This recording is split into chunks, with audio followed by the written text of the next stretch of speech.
Everyone, welcome back to the Rosehart show. We're live again for another episode. I'm accidentally on vertical mode and didn't get a chance to change it yet, so apologies for that. I guess we'll do it in Instagram vertical mode as opposed to our traditional YouTube horizontal mode. Welcome to the stream tonight. I don't have anything planned in terms of content. I'm gonna just give you what's been going on in my life. Been really busy. We had a fire at one of our properties. We've had another unit got trashed by some Airbnb guests. Just a number of problems lately. I have a private loan out in my lending business that's in default right now, and I have two actually that are in default right now. So I'm pursuing potentially taking properties or working something out. Yep. So that's been my week. It's been very stressful. Feeling like I take 2 steps forward and 3 steps back. And so I've been feeling that, and I've been acutely aware of how real estate is not passive. And it's a business like any other, except it's a low margin business. And the challenge with real estate is that despite the fact that real estate's safe, meaning like it's hard to lose everything, it does come with a lot of stress. If you put it on full autopilot, most properties, I guess, how do I make this very pithy and very like, what is the point of what I'm trying to make? I think the learning experience here is that when you have poor customers, your business is shit. You need to service wealthy clients. The wealthier area my property is in, the more wealthy the client that I target, the less bullshit that I have to deal with. The poorer the person that you target, the more of that drama you attract. Poor people are poor for a reason. Most of them have substance abuse, alcoholism, mental illness, some sort of problem that's the reason that they are poor. And sometimes that's lack of, mental faculties. Sometimes it's addiction. Sometimes it's dependency issues. But it's always drama. And they want to suck you into their problem. Like the tenant that can't pay will suck you into their problem. The worker will suck you into their drama. And when you're in that sphere, you get sucked in. Whereas I notice like my best properties in the best areas, like wealthy people don't have time for drama. We're too busy working and we don't have time for bullshit. Like if there's problems, we go and we solve them. And like as an example, if I had bugs, I would go hire a pest control company to solve for that. If I was poor and I couldn't afford to do anything about it, it would fester. And then I would just blame the landlord as opposed to taking accountability. I noticed that the wealthier the client that I service, the better the result, the better the process, and then more accountability. And I really like that. I don't mind taking shit. I've been taking shit my whole life. Like I grew up in a house where, you know, there was drugs in the house, and so I learned what that shit was like. Like most of the people I grew up with, one of my best friends when I was younger, he killed himself on drug overdose. Like most of the people I grew up with, I'm used to that drama, and so I see both sides. And now having elevated out of that bullshit and getting dragged back into it, I'm acutely aware of how I need to stop buying. Here's the challenge. Cap rates, the rate of return or the rate of yield in real estate, is directly proportional to the amount of bullshit you want to deal with. So the nicer the property, the less the bullshit, the lower your rate of return. The higher the rate of return that you chase, the more bullshit, the more problems, the more all of that you have to deal with to get that high return. And sometimes you get lucky and you don't have problems. Other times they blow up your kitchen and they catch the whole house on fire. Or other times they, someone breaks in and cuts the pipe and they flood your whole house. And that's happened to me on multiple occasions. And insurance never comes good. It's never made sense to make a claim on insurance in my entire career. 150 properties. I've had dozens of everything from fires to floods. And when they do, I've had very few fires, to be honest. When they do happen, it's a hit to the heart, and it fucking sucks. And sometimes you get unlucky. There's just luck is also a factor. Lightning strikes and shit happens. I'm acutely aware of that this past week and these past few months. And I remind myself of how I need to dial in to the things that are the best return on time.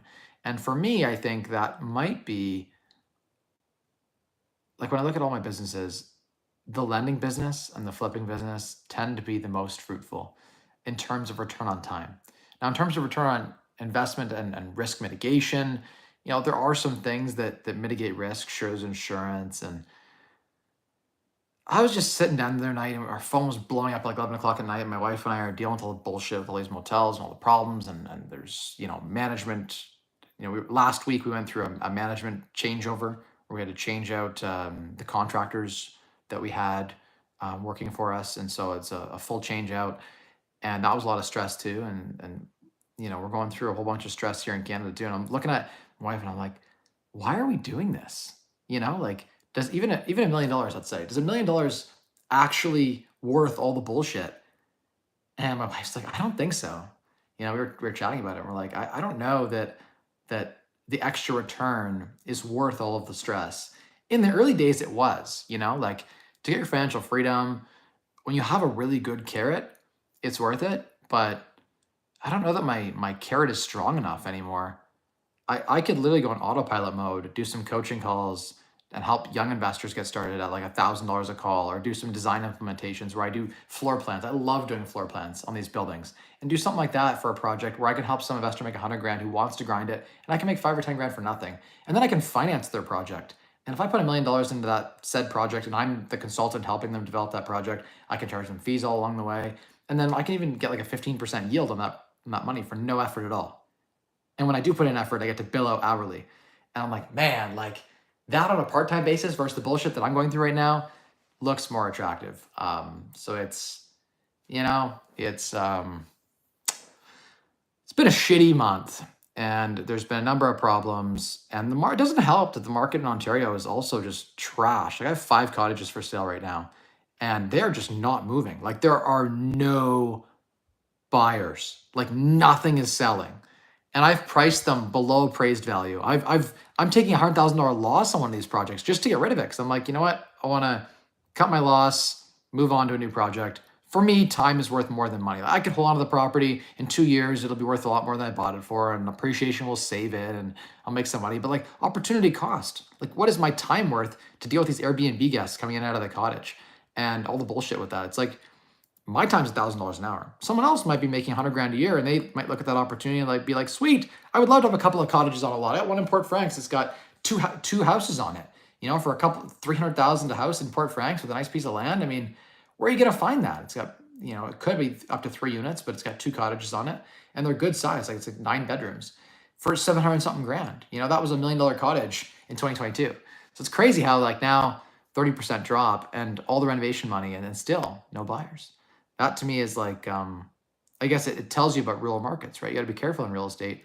It's not very liquid. So in a very rural market, the line of thought is like, if you were to buy the wrong property or even the right property, but in the wrong area, in an area that's not very liquid during a recession, it might take you 6 months to sell a property. And that's ever present in my mind at times like this where, I need a break right now. I feel like it's been raining from the fire hose. Okay, so some questions came in. I'll answer those questions. Ray says, what are your thoughts on the London market and where it's at today? So London, Ontario, like most of Ontario, is very, very heavily driven by the current interest rate environment. And rates have not come down. They are holding. I think by Labor Day, we'll start to see some movement on rates. The number of businesses in a recent survey I was looking at that are experiencing illiquidity, meaning they have no liquidity. They're out of cash, zero in the account, which eventually leads to insolvency. In fact, I think they used the word insolvent, was the word that they used, which means they have no cash. That leads to bankruptcy. And the amount of insolvent businesses in Ontario right now is up 100%. It's double from where it was a little over a year and a bit ago. So we're seeing small business owners are insolvent. We're seeing real estate investors insolvent. And rates were 2-3%. And we were told in Canada by our finance minister, lever up, invest in Canada, invest in properties, take projects on, build housing, add available inventory, hire people. We promise rates are not coming up. Inflation's transitory was the next thing that they started to say in 2021. And now our prime rate is 7.5. Most lines of credits are 8 or 9 right now. Some businesses are prime plus 2. Some businesses are paying 10% interest at the bank. That's a lender financing. And if they had $1 million line of credit and it was 3% before, the business was paying, $30,000 a year in interest. That's $2,500 a month. Small business owners could stomach that. Now that payment is $80,000 a year. And we're talking about $7,000, $8,000 a month. And the business owner is like, that was my entire profit margin. And now I can't afford to pay my rent. And that was another survey I saw, was how many of these people are behind on rent. So the environment in Ontario is not good because, again, we have floating debt. Most of our debt is variable. More than half of all mortgages are variable. More than half of the fixed rate mortgages have already renewed into the higher rate environment. So something like 1 in 5 mortgages is still left at the old interest rates here in Ontario. So 4/5, meaning over 80% of all the mortgages are now at the new high rates. And the next, I think it's another 11% are renewing this year and into next spring. So by next year, if they don't do something, the entire market's going to be at 7% interest. The average house in Toronto is $1 million, $1.5 million. Most people can't afford a mortgage payment at $6,000 a month when it was $2,000 a month. Their $1 million mortgage, plus their property taxes, insurance, utilities, all of that's going up like crazy, especially with carbon tax they've put in Ontario here. Our utility bills are up 25%. So that's like some mega inflation. When you look at how people actually spend their money in Ontario, food is up 28% in the last 3 years here in Ontario. Housing, again, with the way that things have kind of played out with interest rates, we're talking about mortgage payments that for most Canadians, because we don't have 30-year fixed rate mortgages, most Canadians are starting to feel this acutely. And they've gone from $2,000 a month payments to $4,000 payments, or $2,500 to $5,000. And most people can't just go out and make more money. And most people aren't independently wealthy. And so what do? They draw on their lines of credits. So then you look at the average indebtedness per capita of Canadians, and that's rising at 20% a year. And you're like, holy shit, like stuff's going to hit the fan pretty soon here if government doesn't bail out or they don't pivot on these rates where they are. And so there's just a whole bunch of, I'm just naming a few that have come to mind, but a whole bunch of indicators that I'm seeing that things are not good. And when you survey local buyers in London and Sarnia, the typical feedback that I'm hearing from other realtors I talk to in the market is that everyone's waiting for rates to drop. So I do think there will be a bunch of capital that'll pour in. And this might actually be a good buying opportunity, to be honest, because to go back to the London market, we're pretty flat. Usually the spring's a big rip. If you adjust for seasonality, London market is flat or down. Now, because of seasonality, it's a little bit up this spring. So we are seeing an uptick in prices, but again, that's normal for springtime. So the increase we're seeing would be massive if we had rates fall. Unfortunately, rates aren't falling, and I've been secretly hoping that they will. I'm also, acutely exposed to that. Not in the same, I'm not as sensitive as others, but I do have variable rate debt as well. I have millions in mortgages. Some of it is fixed, some of it is variable. And the variable stuff, I think I have maybe $1.5 million or $2 million in variable debt. So that's cost me, $100,000 a year more in interest. That isn't as big of a deal for me. I got resources I can fall back on, but I can understand how the average person, if the rental property was barely cash flowing, now they're in cash flow negatives. There's a lot of foreclosures coming up as well as another indicator. We're seeing foreclosures up 100%, 110%. So that'll hit the market soon too. I'm hoping those eventually start to hit the market as rates fall. So then we'll have more of a balanced market, which is what we want. We don't want things to be crazy hot or crazy cold. But yeah. Hello, Joe. How you doing? Dominic says, hey, Mike, sorry, how do you figure out real estate and all the details that come with it without a mentoring program? Also, how did you figure out how to build a successful stock? So, Dominic, there was no, when I started investing, I was looking in 2010, we pulled the trigger in 2012. I threw some offers out in 2011, nothing came. 2012 is when I bought my first property. In the spring of 2012, it closed into the summer, and then I renovated it and house hacked it. Back then, there was no content. There was no bigger pockets. The only person I could find on YouTube was Phil Pustervinovsky, or I think is how you say his name. It's been a decade since I've checked out his stuff. But there was a few guys on YouTube that sort of talked a little bit about it. But there wasn't the content that there is today. There wasn't the meetups. Social media was relatively new at that time. Not everyone was on it, especially not the boomer generation. Those were the people that had all the knowledge. And they weren't savvy enough in 2010 to really be on Facebook or on these meetup groups. So I grew up in real estate in a time when you had books. So I would go to Chapters, it's now called Indigo. I'd go to the bookstore and I'd find books on real estate and I'd read about it. Or I'd go online and look for what content I could find. But I went to an elite Ivy League business school in Canada. I went to the best business school in Canada. And so I applied my acute business knowledge, or my, my accounting knowledge, my business knowledge. And I looked at real estate and I was like, geez, landlording's a good job. You can make $30 an hour landlording. And that's what I broke out how long it takes to take care of the tenants, take care of the bullshit, doing all the property management yourself. And I looked at how long actually, like what it took to be a landlord. And I was like, landlording itself is a $30 an hour job. And then the buying smart can be a $100 an hour job. And then the renovating can be a $50 to $100 an hour job as well. So I was like, oh, those are good paying jobs. That's how I looked at real estate. And then it was like, well, if I got a property manager, then it would be passive. So I just kind of put blocks together and figured it out. In terms of successful stock portfolio, my dividend portfolio is actually not doing all that well right now. That's more market conditions, like interest rates being where they are has crushed my dividend portfolio. I think bank stocks are on like 15%. TD Bank in Canada just got crushed with a lawsuit for not complying. It's interesting, they didn't comply with some money laundering stuff, and it's because they're trying to service their wealthy billionaire clients. And to me, that's a bullish thing, actually. Like, they'll go and bend rules for their wealthy clients. Good. Fuck the government. Good for the bank, doing what's good for their business. Probably the fine that they'll pay is not as bad as the business loss would have been if they didn't comply, taking care of their wealthiest, corporations and clients. So good on the bank for making some business decisions. But what do I know? I'm not no longer. I think I have a little bit of TD stock, but looking at the dividend portfolio, looking at all portfolios, you cannot beat the market sustainably. Just remember that. You want to build a diversified portfolio, buy a world index portfolio that's got a little piece of everything. And when you have a little piece of every stock, a little piece of every country, you don't care if a bomb drops in one country or one goes to war with another or some new technological advancement. You want a little piece of everything. You want to ride as the ships rise. Inflation continues to drive your money to new levels. So that's it.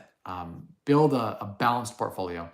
I worked as a financial advisor for a little while as well. So I've had training all along the way. I was licensed to sell insurance as well at one point. When I retired, I went and got my licenses, my LLQP, financial planning. I realized it wasn't for me, only because in Canada, if you want to be a financial planner that peddles mutual funds and things, you have to be silenced, or every media post that you make has to be approved by the government governing bodies. And I wasn't so interested in every single YouTube video and every single post that I made. And if I talked about low ETF or low MER funds, management expense ratio funds, and I didn't talk about mutual funds, which are really high fee. They're like 2% every year they take of your portfolio, whether it's up or down. If your portfolio loses 5%, they add to that loss by 50% and take another 2% for themselves. So that's just the way that the mutual fund business is done. The banks, all of the major financial advising companies, they sell mutual funds. That's how the advisors get paid. And sometimes it's worth it because the advisor brings more value than the cost of the service. Sometimes it isn't worth it. And I'm the kind of person who just likes to say what's on my mind. And so it didn't work out for me. And I will continue to say what's on my mind. But yeah, I do have a background and an interest and a passion in financial planning. If I could pick my perfect job when I was working, it was like financial planner. I thought was the coolest job. I would rather do it on a fee base. I think that would be a lot cooler, building these really cool wealth plans, helping people think through the tax implications, think through how to, diversify their assets and reallocate their capital in the most efficient way possible. That is what I love to do. Real estate is a bucket in there, and I like real estate a lot because real estate's special in that it's not a publicly traded market. It's a lot like buying businesses, but a lot more passive and a lot more easy to systematize, in my opinion. Like when you buy a business and you have 20 staff that come with it, and your key staff could leave and start a competing company against you and use your sales contacts against you and just destroy your business in 2 seconds. In real estate, they can't do that. The building is brick and mortar. If a tenant leaves or a property manager leaves, you just hire another property manager, plug and play. If a tenant leaves, you put a new tenant. It's hard to lose if you have adequate insurance and you have good systems in place. Your building is safe. And if you're buying smart, so you're buying for the land, it's really hard to lose the land under the building.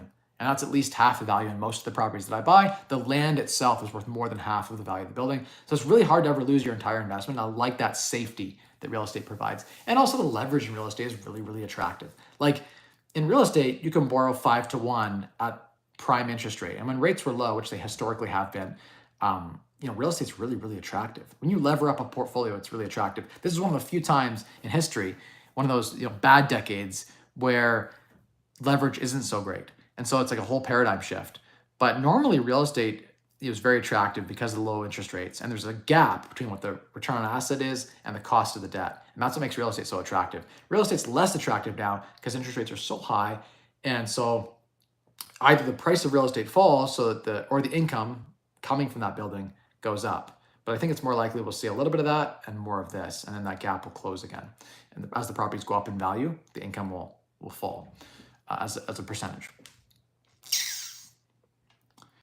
David says, hello again from Alberta. Hello. Yeah. Matt, true. Como says, oil shippers and healthcare keep my portfolio up. Good for you. Nice. Do I have any 3 or 4plexes for sale? I've got a cottage that has 3 units, as an example. Oh, I have a property in London that has a guest house, ADU in the back, and the main house is a duplex. So it's 3-bed, a really nice upper apartment above. It's like really vaulted ceilings, and then the guest house. I think it's bringing in $5,000 a month in rent, and I want 700 something thousand for that one, 725, 735, in that range. So that's got, I guess, a main house with 3-bedroom unit, 1-bedroom unit, and then another guest house. So it'd be a bit of a premium per unit, right? 250,000 per unit, but you're talking about premium market rents, big lot, and then the coach houses. Like when you have multiple houses that are detached, there's more value per unit. Like a triplex that's all together in one house, you get a lot of shared walls, the tenants fight, you get drama with the shared sound and all that. It's premium if you can have detached units. That the cost per unit to build is much more expensive. So yeah, I think that I do think that it's important to factor that into your decisions when you're trying to buy property. And so in this case, this property I'm selling, I'm trying to sell all of my properties in London. So I want to have nothing in London except for my estate. And then I'm going to start investing into markets like Sarnia, where I have the operational logistics. My brother has been made head of, he's general manager, head of our entire operation there. And it's really passive when I build something that I have good people in place. So I'm moving into Sarnia. I love Sarnia market. I grew up in Sarnia. It was known as the armpit of Ontario. They've closed down a lot of their plants. I think the city is ripe. It's the biggest city in Lake Huron. So I'm not gonna talk too much about it. I don't wanna pump it yet. Let me get a couple hundred units there. Then I'll pump out how great it is. But yeah, so I'm reshifting my portfolio there, and then also some units in Florida as well. But I much prefer an area like, anyway, Sarnia. I'll leave it at that. I don't want to pump it too much because I want you guys all going to Sarnia and buying up all my inventory there. I got a whole bunch of properties under contract there. We're gonna have a couple hundred units there in no time. But that's more of a shift for a number of reasons. The cap rates are way better there. I've got a foothold in that town. So anyway, yeah. So London's a tough city in general to deal with from a municipality perspective. The municipality is difficult to deal with. We have another triplex in London here that we would also sell in the low 700s if anyone's interested. It's got like 8 or 9 bedrooms rented out. Like we're bringing in like 6,000 a month in rent. It's not got no detached buildings. It's all just in one building. So your price per unit's cheaper. The rent is pretty good because it's got so many bedrooms. But yes, hit me up on those 2 properties. We're going to sell those off. I'd probably sell them as a package if someone wanted as well. Definitely hit me up. I'm looking to get rid of all the small stuff. I want to start buying the bigger stuff, get a lot of units in a concentrated area. It doesn't make sense having like a property here, property there. I want to have it all concentrated and just build a really nice core competency of experience and expertise in that area, as opposed to kind of all over the place wherever a deal made sense. So I'm trying to be very strategic with it. It's less just about return and more about return on time for me. So that is why I'm selling some cottages and some properties here in London. I will probably buy more at some point, but not specifically in London at this point. Just the price per unit doesn't make a lot of sense in London. I haven't seen that, there's just not great math anymore in London. And just moreover, it's the city. They're just a pain in the ass to deal with. And I want to move out. I want to move out of London, to be honest with you, at some point. I'm going to probably leave London, I think. More and more I think about it. I want to be on the water. I want to be on Lake Huron. Not in Sarnia, specifically. More towards Grand Bend, but yeah. Anyway, thanks for that question. Chung says, I like the dollar sign in the back. Yeah, so we've got the dollar sign in the back. I actually found that when I was walking with my girls on the street, and I saw that cool thing was blowing in the wind. It must have blown off someone's sign or something. I don't know where it was from. Couldn't find a source, but I thought that was cool. Put it up in the office. Yeah. Hi, Mike, hope you're doing well. Do you recommend any HVAC companies in London? Yes, Grinder, you can hit me up. I've got a couple of independent guys that I've used over time that are really fantastic. I got a guy, Brandon, who's awesome. I can send you his number. I don't want to plug him online because I don't want his phone to blow up without permission. But yeah, hit me up on socials and I'll give you his number. I don't know what that person is. I'm just going to ignore that comment. How do you go about learning about renovations, learning how to value property accurately? So there's 3 ways to value property and to value renovation. So in terms of like valuing property, there are 3 approaches. There's the cost approach or replacement cost approach to valuing property, the direct comparable analysis approach, where you look at comparable properties, you make them apples to apples, and making adjustments to the comparable properties to your subject property, and then you look at the average of those 3 best comparables you can find, you make the adjustments, and then between the average of those 3 comparisons, you'll get a comparable value for the property. The third way is the income approach. And the income approach is basically just figuring out what is the net operating income that doesn't include mortgages. We look at it as if you bought the property in cash, what's the net operating income divided by the cap rate will give you the value of the building. In some markets, it's a 6 cap. In some markets, it's 8 or 9 cap. So that'll give you a way to do that. Chung says, I ordered some Vanguard International ETF today. Good for you. I mean, the nice thing about Vanguard is it's a very low fee. You're talking about less than, I think, 0.1/6% in terms of like fees that they eat each year. It's robo-advised, so it's very low staff, very efficient, and you got exposure to almost every market. So buying funds like that in a balanced portfolio is great because it's hard to lose money. And the most important thing in investing, which I have recently forgotten, is like, don't lose money. That's the number 1 cardinal rule, is like, if you lose 50% of your portfolio, you need 100% to come back. If you lose 75% of your portfolio, you need over 300% return to come back. So never forget that rule. If you fuck up and make one bad investment, it can take you forever to come back. And so I'm acutely aware of that now more than ever with how shorting the market went for me last year. It reminded me that when I lost 50% of my options account, that I need 100% to come back. That's difficult to do. Do you have management in place for your property? I do. Yeah, turnkey property manager's in place. She's great. She would stay on for both properties in London here. So I do have good management. She is pretty good, actually. Yeah, there's no problem there. The one property is also interesting because I own it in cash. So if someone wanted to propose something to me where they entered in with very little money down, I'm not opposed to that. I have no mortgage on it at all. So I've got 700 and something thousand cash trapped in it. For me, I just want to reallocate that cash, take that cash and buy a big building. But for someone who wanted to get in there, maybe live in the detached house and rent the main house out, you've got, you're bringing almost $4,000 a month in rent while living in the guest house that I rent for $1,500 right now, but I could probably get it vacant for you. You can move into the coach house in the back. It's got a nice big yard around it. You live in a detached house. There you go. There's a house hack in London. If someone wanted it, there's a plug for that property. Hit me up if you're interested. Find me on social medias at Mike Rosehart. Look for the blue check mark on Instagram, Facebook, rosehartcapital@gmail.com, as well as an email, is one of my emails. Yeah, so hit me up if you're interested in that.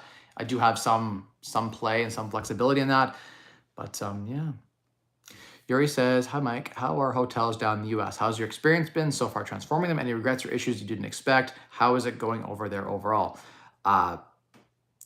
Shit, it's been horrible in terms of experience. I've learned a lot.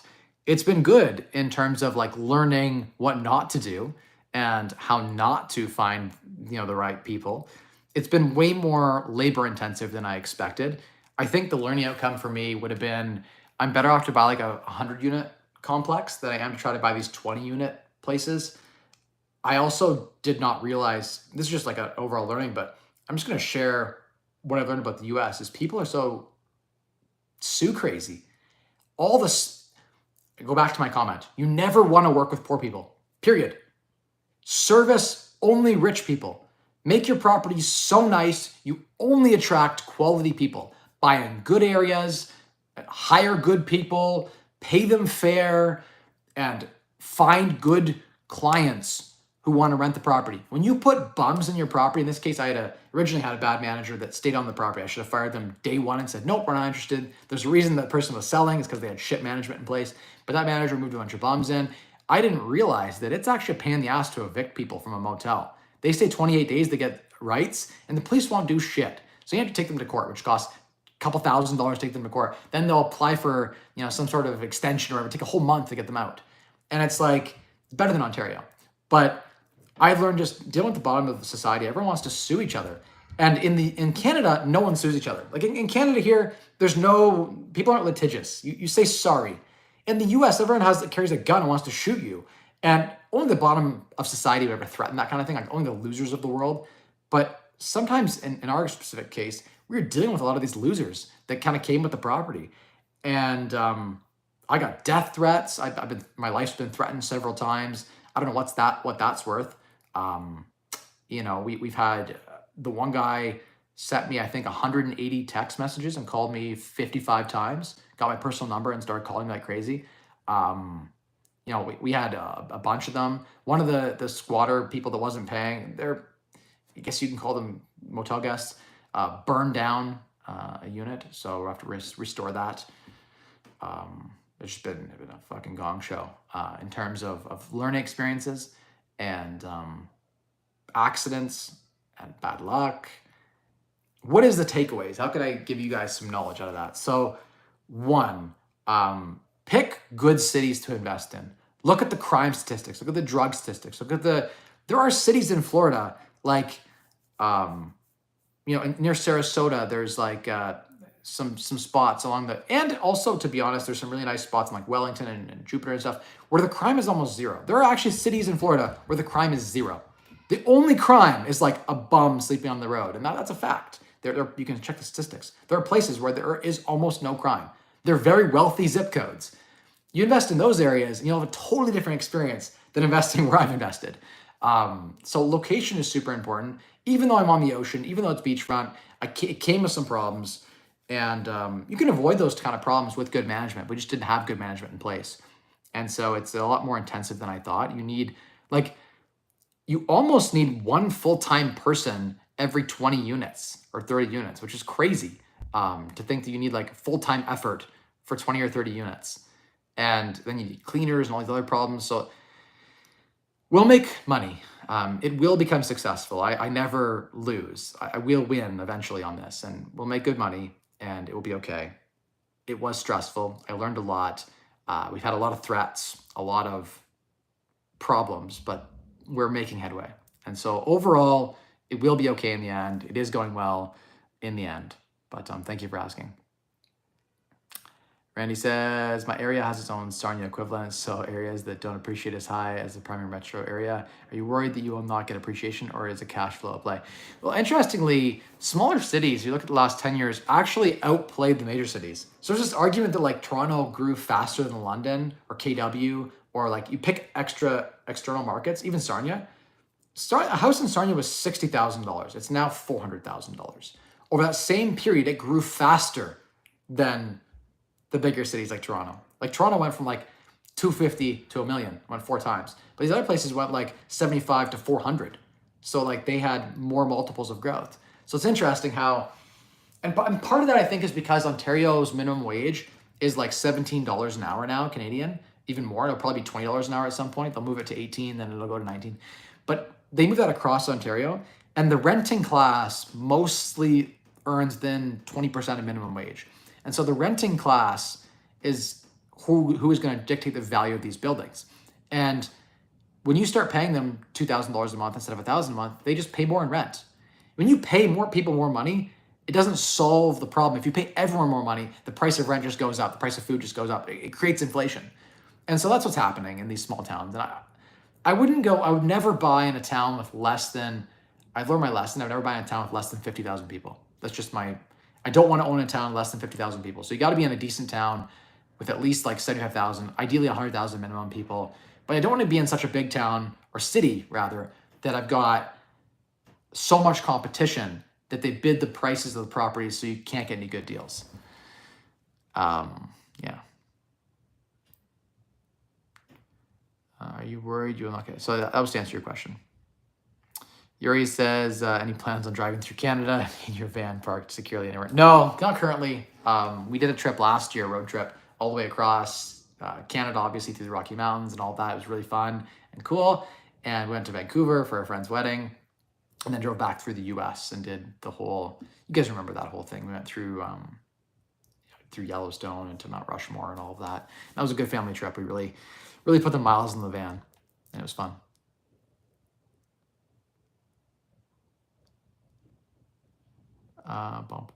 What net worth in Canada is it not worth investing in real estate anymore as a side hustle, in your opinion? Like, for example, if I'm a doctor I probably doesn't make sense to invest in real estate. Not necessarily. I would say, I guess it comes down to this. So it comes down to what kind of real estate would you invest in? So if I was a doctor making $300,000, $400,000 a year, my time is valuable. And so I might in Canada decide to invest in stuff that's really turnkey. I might invest in a big project. I might find someone who's got a 100-unit project, and I would just go into, like, if I didn't want, like, the small stuff, the tenants have your number, they get your number, the property manager's calling you all the time, there's problems. But in a big operation, there's a live-in superintendent for the most part. All the problems are kind of dealt with at the management level, and very little gets back to the owners. It's usually pretty passive. So there are projects you could invest in real estate that employ leverage, because you want leverage is important. You want to have some leverage to juice up your returns. That means debt. But at the same time, you want to have it risk managed from a time perspective. So I would say it's a hobby when you're buying single families and duplexes here and there, whatever, versus going in on a big project with a $10 million building. And maybe you're a 20% owner in that building, but it's way more passive. So it depends on how you invest in real estate. And I would say if you have the time, grinding from the bottom up will get you a higher return to get there faster. But if time is important too, I guess you have to factor in, like, you're going to lose some return on investment, but you'll gain return on time. And so that's something that I need to be more cognizant of. Like, I need to get to that. I've been trying to grow to that point of scale where I can have really good people and systems. We brought on a nanny and an assistant, and having that extra help every day has been huge.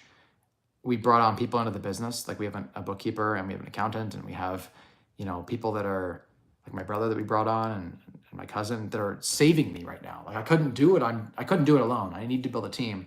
And so for me, it's like, just my job is to make sure that everything keeps flowing. I keep finding projects. I keep, things moving in a way that keeps the team growing. And so it's a different phase. And I like this phase. Once I'm out of the current part of this phase, I like the end result of this phase. So where I get to the point where there's a full system of people and it runs like clockwork without me. That's what you want to get to. So if I was a doctor or someone making high income, which, like, I guess I make way more than a doctor does. So I'm in this category, actually. I really should be thinking like that as well, because I make $1 million a year. So I make like double what most doctors, triple what most doctors do. So I should really be thinking in that mindset of, like, what is my time worth?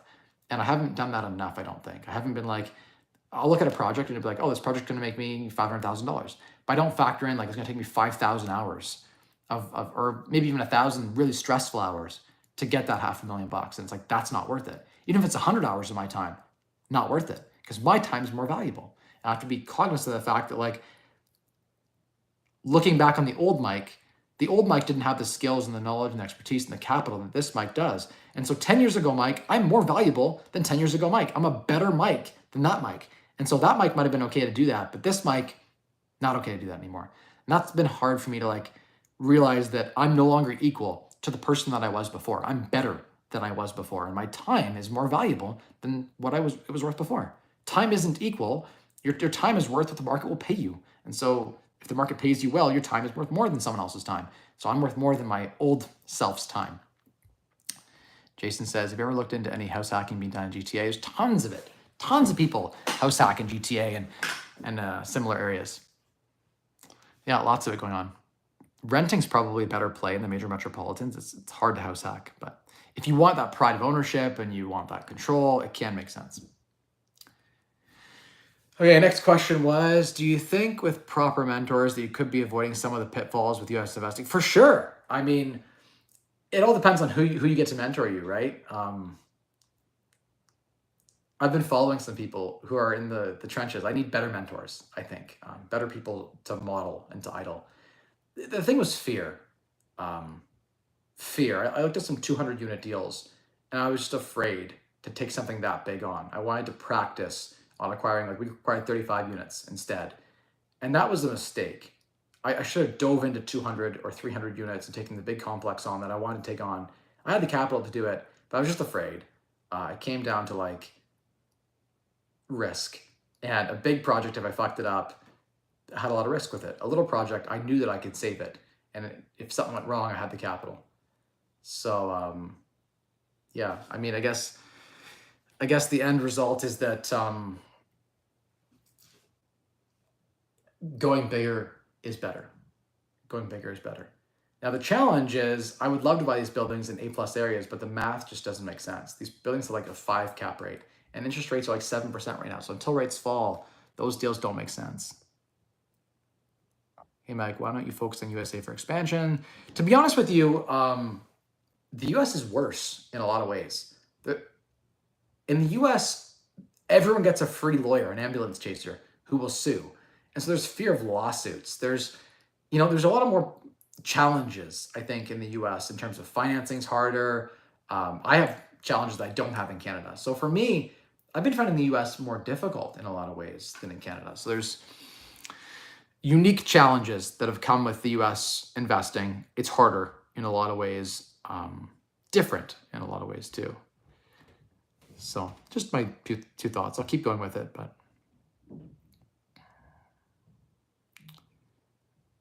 I have no idea about that, Jason. Never heard of that company. Eric says, the hardest part of business is the human element. Most people are unreliable and most people are unpredictable. It's so hard to find good people. Eric hit the nail on the head. Every business owner I talk to is like, people are shit. Where do you find hardworking people